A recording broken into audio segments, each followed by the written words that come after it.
Okay, so let's try and create this in a single dot network using a single Vellum solver. Okay, so first thing is first, get rid of this HR sim. We don't need that anymore. Okay, get rid of this merge. Get rid of that as well. Okay, good. And I'm just gonna push. Come on, man. Okay, I'm gonna push this onto this side up here. Okay, so we have the soft body set up here, and we have the hair set up here. Okay, but currently the hair is not getting anything because we ain't got nothing. So what I'm going to do is I'm going to connect this to the outcoming geo of after the Vellum constraints of Vellum cloth. Okay, so that's the first one. So I'm just going to change this to Vellum sim. Okay, and this one will be Vellum sim as well. Okay, I'm going to leave the collision source as it is for now. We'll come to that later. All right. The first thing I want to address before I go any further is that we currently have Vellum sim this set up to activate every so many frames, and it's just going to drop from one position. Okay, you can modify its position so it's on the X direction. So let me put in a sign at frame multiplied by 10 multiplied by 0.2. That way, what it's going to do is it's going to move slightly every frame. So it's going to do that, you know. So if I change that to, I don't know, 0.5 or something. Yeah, something like that. So that way, what will happen now is that every time or every 12th frame, this sphere will be created where its source is. So it's going to drop in several different locations instead of coming straight down, all right? That's one way of doing it, but I don't want to do that, all right? So what I'm going to do is I'm going to delete that. I'm going to add a point here, okay? Just a single point, right in the middle. Where is it? Let me create that. There you go. It's right here, okay? Good. Now, I'm going to push this up by 4, or yeah, 4 is fine. Okay, and I'm going to create a pop network and dive inside of the pop network. Where is this side? Okay, dive inside of the pop network and change this to all points. Okay, and I will say use inherited velocity. Okay, so we need to create a velocity here. We'll right click, go point velocity, and set the value. I'm going to put in minus, I don't know, 4 or something like that in the negative y direction. I'm going to use a curl noise and a conical noise. Okay, it doesn't matter. It's just there. Okay, and what I'm also going to do is use that sine function here for that little point we created earlier. Okay, so sine at frame multiplied by 10 and then multiplied by 0.5. Okay, all right, good. Now what's going to happen is it's going to drop in the points like that. All right, so that's good. I'm also going to add it to the inherent velocity here. So minus 1. Yeah, that's okay. So just create a little bit of variation to it. All right, good. So the idea behind it is that I want to just, let me create a null here, and out PTS, which is points. The idea here is that if you go into Vellum sim, I have options, emission type, only once, each frame, each substep, and instance on points. I want to make use of that, okay? So I'm going to go ahead and use that, and I'm going to delete this activation thing here. Okay, so that's a 1. And here, birth, I'm going to use the same that I used in here, okay, greater than 1, and $f percentage 12 equals 1. Okay, that way, every 12th frame, it's going to generate a point for us, just like before. There you go. Okay, so that's good. But here's what will happen, okay? So if I go in here, and here's the instant points, okay? So I'm going to just put that in here. But before we do that, remember, let me see. No, I don't have a ground plane, so I don't need to do any filter here, okay? But I'll put it in anyway. Pop asterisk will mean that it'll only bring the pop object, this one, okay, out. So let's see what happens now to this, okay? So basically I've said your instance points are coming from out points, okay? So let's see what happens. It's working, except there's something weird going on here. There's a lot of it. And that is because if you look at number 13, if I go out here, they're not there, here. You can see it's sitting at 85 points, okay? And next is 170, next is 255, 340. So down here, you notice, that's because it's keep adding itself, okay? So that's what is happening, all right? So how do you solve that? That's solved by reducing the life expectancy to 0.001. Now, where did that number come from? It depends, but I assume that it is to do with the number of substeps, okay? Here it's 4, but in the hair vellum earlier, we used 10. So I'm going to eventually turn this to 10. So I brought this down in such a way that none of this will have a problem. 0.001 means you need to have 100 substeps to have another sphere come and emit it at the same time, okay? I'm just avoiding that. So what happens now is that you basically don't see a lot going on, all right?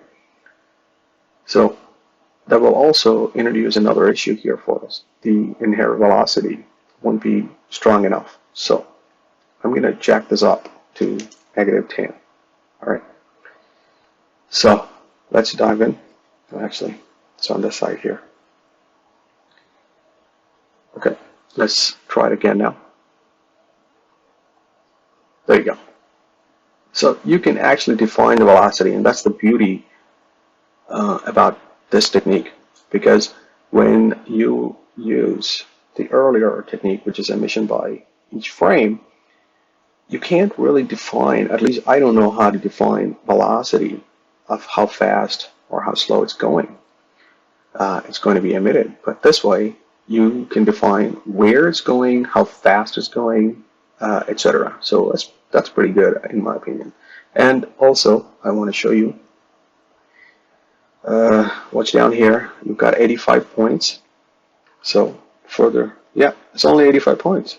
So that confirms that we don't have more than one sphere coming out. All right, that's good.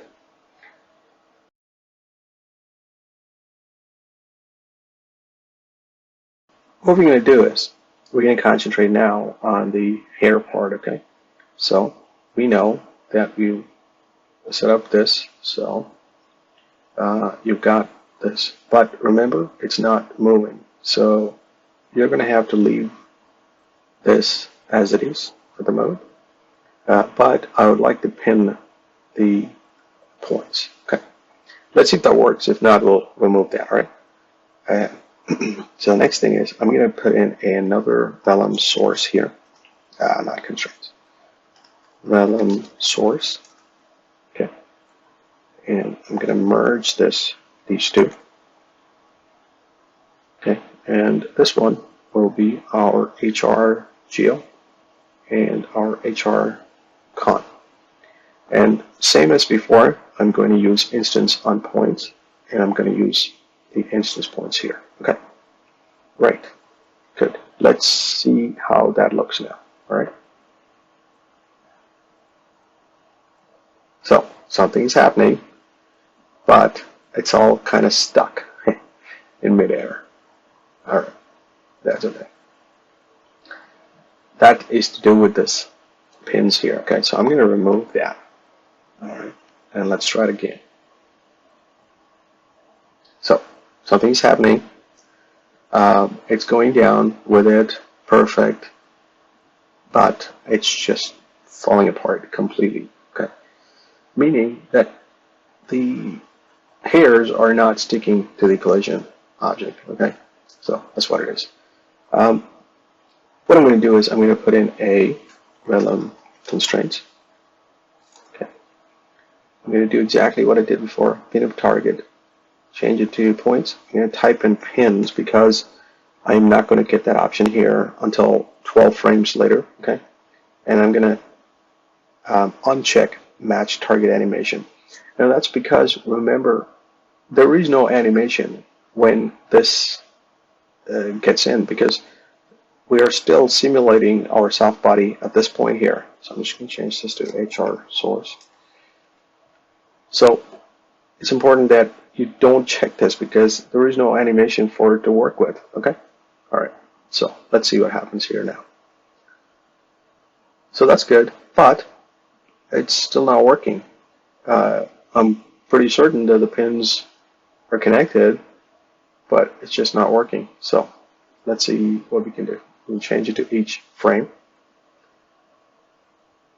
But we've got another issue here. If you do it to each frame, then it's stuck there in the middle. Okay, right. And let's see if I could do $F greater than 1 and $F percentage 12 equals 1. Okay, let's see how that goes. It's identical to what was happening before. Okay, so that's no good to us. So I'm going to revert this back. Okay, I want to show you something first before we solve this issue. So I'm going to put in another Vellum solver here. Okay, and I'm going to use a multi-solver. Connect the Vellum object to multi-solver input, and that one to there, and this one to here, and this one not there actually. Oh gosh.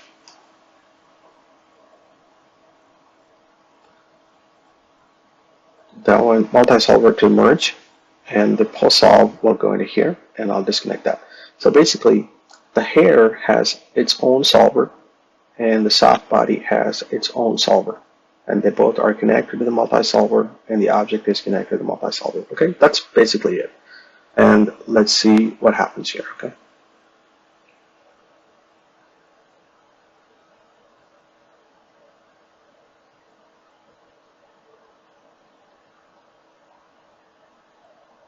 Okay, so you notice here something's weird is going on, and I'll tell you why.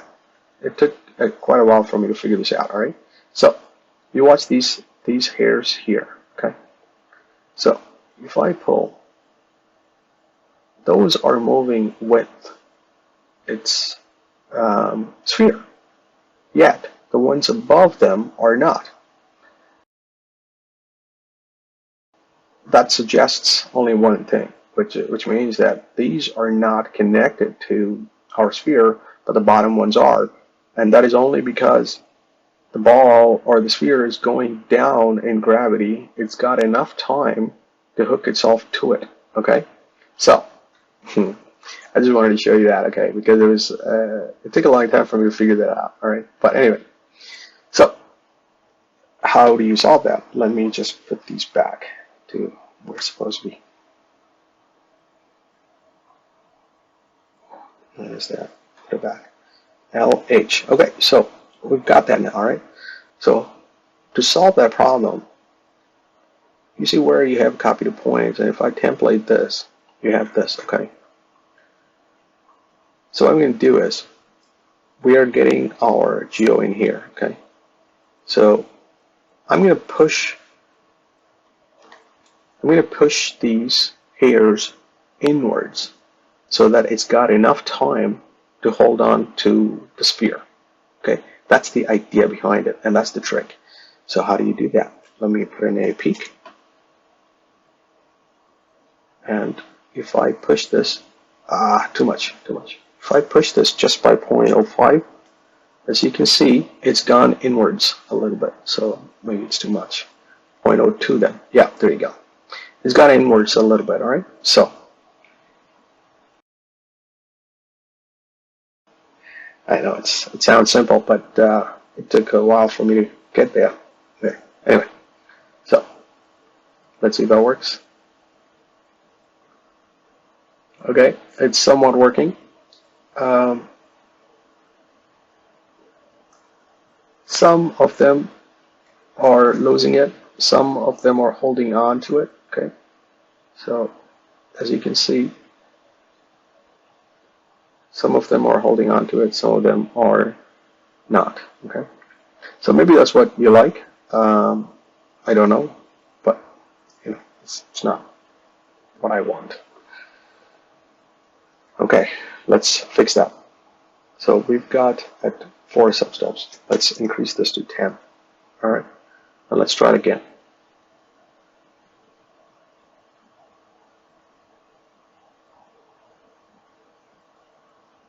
Okay, so I'm seeing that it's still losing some here, and obviously it's high velocity. It's coming in extremely fast as well. Okay, so you got to bear that in mind.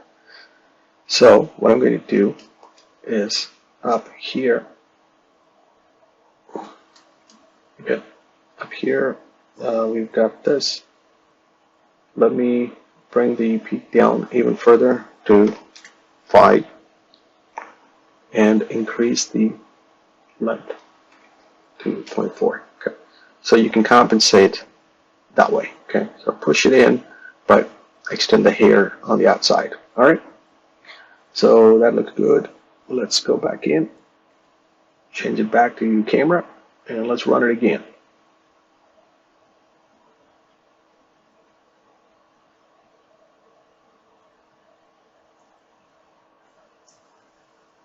Okay, so out here, so if I zoom in, we've got this, but we've lost one hair, but that's okay. A lot of them are predominantly sticking to it, which is pretty good, I think. Okay. All right, perfect. So let me just go back in here. Let's change this now to each frame and change this to $F greater than 1 and $F percentage 12 equals 1. Okay, I just ran this sim for about 79 frames. Let's have a look at it. You got something, and it's very interesting. In fact, I know you may like it, but that's not what we are going for. Okay, so I'm gonna go ahead and reset this back to delete channels and run back to on creation frame. Okay, so that should be back to how it was. So let's run this now.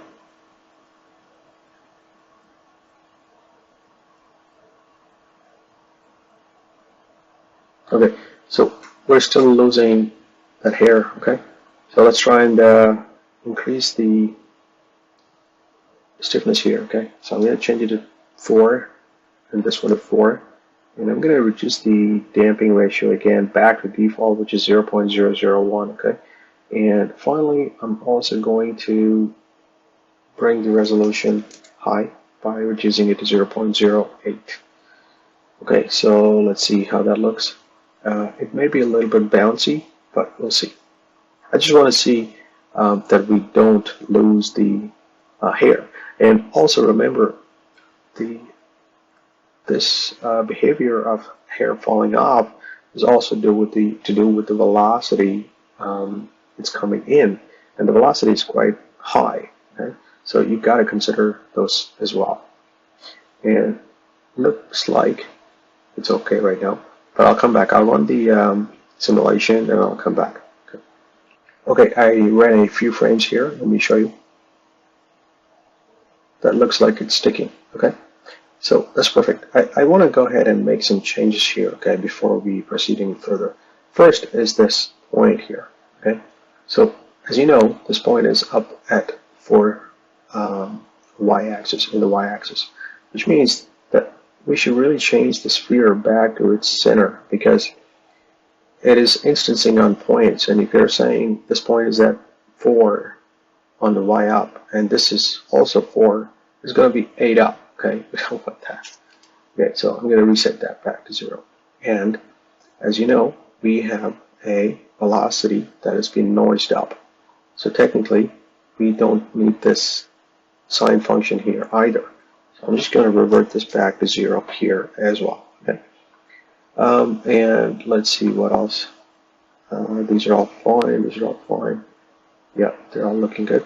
Okay, so let me run this now. Yeah. Okay, before I run that, I forgot. I actually don't want this much of velocity here, so I'm going to bring it down to -4.